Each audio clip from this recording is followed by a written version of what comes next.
না, সরাসরি আপনাকেই বলছি, তিলোত্তমার মা আপনি আমাদের প্রত্যেকের অত্যন্ত কাছের। আপনি একই অঞ্চলে থাকার সুবাদে আপনাদের পরিবারকে অনেকদিন ধরেই চিনি, জানি মানসিক দুঃখ যন্ত্রণা ভোলানোর মতো ক্ষমতা আমাদের নেই কাকিমা, তাই হয়তো ভোলাতেও পারবো না। কিন্তু যেটা পারি কাকিমা, কিছু প্রশ্ন আজকে হয়তো করাটা প্রাসঙ্গিক হয়ে উঠছে। কাকিমা, সেই দিনটা, সেই রাত্রিটা, আজকে আপনি তালাগুলোর কথা বলছেন, সেই রাত্রিটা তিলোত্তমার দেহটা বাড়ির নিচে প্রায় 40 মিনিট ছিল কাকিমা। সাক্ষী তামাম বাংলার মিডিয়া, আমরা উপস্থিত ছিলাম। তারপরে যখন দোতলার ঘরে তিলোত্তমার দেহটাকে তোলা হলো, তখনও প্রায় 45 মিনিট। সেখান থেকে নামিয়ে এনে সবাই গাড়িতে যখন তোলা হলো, সঙ্গী হলাম আমরা শেষ বিদায়ে। আপনি উঠলেন কাকিমা একটা ছোট প্রাইভেট গাড়িতে। না, সবাই গাড়িতে সেদিন আপনি ওঠেননি। আপনি একটা প্রাইভেট গাড়িতে উঠে তিলোত্তমার দেহর পেছনে পেছনে চলে পৌঁছলাম আমরা পানিহাটি শ্মশানে। বহু মানুষ, বহু মিডিয়ার ফ্ল্যাশ বাল্ব বারবার জ্বলতে উঠছে। আপনি কাকুকে নিয়ে বসলেন, অনেকক্ষণ বসলেন। একটা মৃতদেহ পোড়ানোর পর আরেকটা মৃতদেহর বাড়ির লোকেদের অনুরোধ করা হলো। আপনারা সাক্ষী ছিলেন, আপনারা শেষ ক্রিয়া সবটা করলেন। মুখাগ্নি করা হলো। তিলোত্তমার দেহ পানিহাটি শ্মশানে ইলেকট্রিক চুল্লিতে চলে গেল। তারপর শেষ মুহূর্তের ক্রিয়াকলাপ সবটাই করলেন। পরের দিন না, সেদিন কোনো প্রশ্ন তোলেননি কেন? তারপরের দিনও না। মুখ্যমন্ত্রী যেদিন এলেন আপনার বাড়িতে, সেদিন মুখ্যমন্ত্রীকে বললেন রাজ্য সরকারের ওপর সম্পূর্ণ আস্থা আছে, মাননীয় মুখ্যমন্ত্রী আপনার ওপর আস্থা আছে। মুখ্যমন্ত্রী আপনাদের বলেছিলেন আমাকে এই সপ্তাহটুকু সময় দিন, না হলে সিবিআই এর ওপর তুলে দেবো। আপনারা সম্মতি জানালেন। সেদিন কিন্তু আমরাও ছিলাম কাকিমা আপনার দোতলায়। কি বলেছেন শুনেছি তো। একটা কথা অসত্য হলে অবশ্যই প্রতিবাদ করবেন, আপনার প্রতিবাদ করার অধিকার আছে।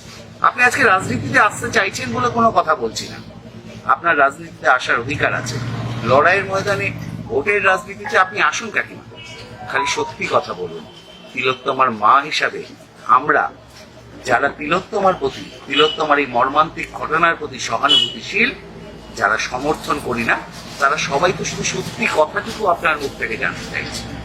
আপনারাই তো পোস্টমর্টমের সময় দাবি তুলেছিলেন যে 4 জন জুনিয়র চিকিৎসককে পোস্টমর্টমে থাকতে দিতে হবে। সেই সার্টিফিকেট আছে কাকিমা। তারা স্বাক্ষর করেছে যে পোস্টমর্টমে তারা সন্তুষ্ট। আপনারাই তো দাবি তুলেছিলেন যে জুডিশিয়াল ম্যাজিস্ট্রেটের আন্ডারে পোস্টমর্টম করতে হবে। আপনারাই তো দাবি তুলেছিলেন পুরোটা ভিডিওগ্রাফি করতে হবে। সবটা করা হয়েছে। আপনার পরিবারের পক্ষ থেকে উপস্থিত ছিল মানস দেব। আজ তো মানস দেবের কথা আসছে না। সেদিনকে তো স্বাক্ষর মানস দেবও করেছিল আপনার পরিবারের পক্ষ থেকে, যে মানস দেবও বলেছিল তিনিও পোস্টমর্টমে সন্তুষ্ট। আজকে আপনার পরিবারের প্রতিনিধি ছিল তারা কাকিমা, কিন্তু তারপর আজকে তাড়াহুড়োর কথা বলছেন, আজকে বিধায়ক তাড়াহুড়ো করার কথা বলছেন।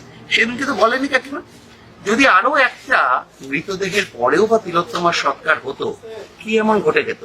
পরের 48 ঘন্টা আপনারা তো নিশ্চুপ ছিলেন। আপনারা তো উত্তেজিত সেদিনকে হয়েছিলেন যেদিন বিকাশ ভত্তা শেষে আপনাদেরকে উত্তেজিত করেছিল। সিবিআই তো আপনাদের দাবি ছিল কাকিমা, আপনারই তো সিবিআই চেয়েছিলেন। সুপ্রিম কোর্টের মনিটরে তদন্ত হয়েছিল শিয়ালদা কোর্টে, আপনাদের আইনজীবীরা দাঁড়িয়েছিল। কোনোদিন কোর্টে তো এই কথাগুলো বলেননি কাকিমা, কোনোদিন বলেননি। আজকে যা বলছেন আমি জানি আপনাদের ভালো থাকা সম্ভব না। একমাত্র কন্যা হারিয়ে গেলে কতটা মানসিক যন্ত্রণা হয় সেটা আমরা বুঝি, আমরা সবটা জানি। কিন্তু কাকিমা বলি, আপনারা সুস্থ থাকুন, মানসিক ভাবে সুস্থ থাকুন। হাত ধরেছেন ধরুন, দাবি চাইবেন নিশ্চয়ই, তবে কাকিমা আপনারা কি চাইছেন সেটাই তো পরিষ্কার নয়। ধর্ষণের কথা কলকাতা পুলিশ রাজ্য সরকার বলেছে, ধর্ষণের কথা সিবিআই তদন্তেও স্বীকার হয়েছে। কাকিমা আপনারা কি আপনাদের গণধর্ষণ প্রমাণ করতে চাইছেন? সত্যি কাকিমা, এরকম বাবা মা তো আমি দেখিনি যারা মেয়ের এই ঘটনাকে পুনরাবৃত্তি করে নতুন করে ধর্ষণের ঘটনাকে গণধর্ষণ প্রমাণ করতে চাইছেন। সিবিআই এর কাছে পুনরায় বিচার চাইবেন অমিত শাহের হাত ধরে।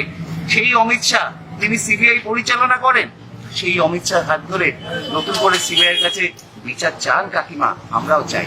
আপনারা তাদের হাত ধরুন, হয়তো দেখা যাবে এই পানিহাটিতে আপনারা যদি প্রতিদ্বন্দ্বিতা করেন আপনাদের হয়ে প্রচারে আসবেন যোগী আদিত্যনাথ, যে যোগী আদিত্যনাথ বলেছিলেন যে মহিলাদের কবর থেকে তুলে দর্শন করা উচিত।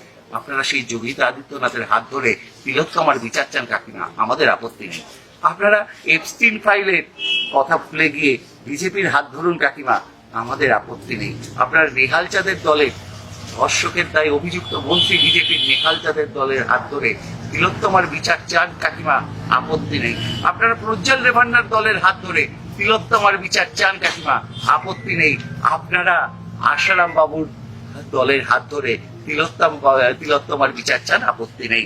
আপনারা রাম রহিমের দলের হাত ধরে তিলোত্তমার বিচার চান, আপত্তি নেই। শুধু সত্যি কথা বলুন কাকিমা, বাংলার মানুষ যে আবেগ নিয়ে সেদিনকে তিলোত্তমার পাশে দাঁড়িয়েছিল তাদের আবেগকে কষ্ট দেবেন না কাকিমা, তারা কষ্ট পাচ্ছে। কারণ তারা সেদিনকে যে আবেগে ছিল সেটা রাজনীতির আবেগ ছিল না। আজকে রাজনীতির রং করে দিয়ে আপনি তাদের আবেগকে ধাক্কা দিচ্ছেন। তিলোত্তমার জন্য আমরা সবাই আছি। তিলোত্তমার জন্য কিছু করার থাকলে নিশ্চয়ই একত্রিত হয়ে বাংলার মানুষ করবে, কিন্তু তিলোত্তমার বিচার চাইতে যদি বিজেপির হাত ধরতে হয় তাহলে কাকিমা শুভেচ্ছা রইল, আগামী লড়াই দেখা হবে। কাকিমা আপনি তো মা, অভয়ের মা, মাতৃ জ্ঞানী আপনাকে তো বাংলা দেখেছে কাকিমা, কিন্তু কাকিমা আপনি পারলেন না। আপনি হাতরাসের মনীষা বাল্মীকির মা হয়ে উঠতে পারলেন না কাকিমা, আপনি সাক্ষী মালিকের মা হয়ে উঠতে পারলেন না কাকিমা, আপনি উন্নয়ের সেই ধর্ষিতা মেয়েটার মা হয়ে উঠতে পারলেন না কাকিমা, আপনি মণিপুরের মা হয়ে উঠতে পারলেন না। ছেড়ে দিন, এগুলো তো বাংলার বাইরের কথা।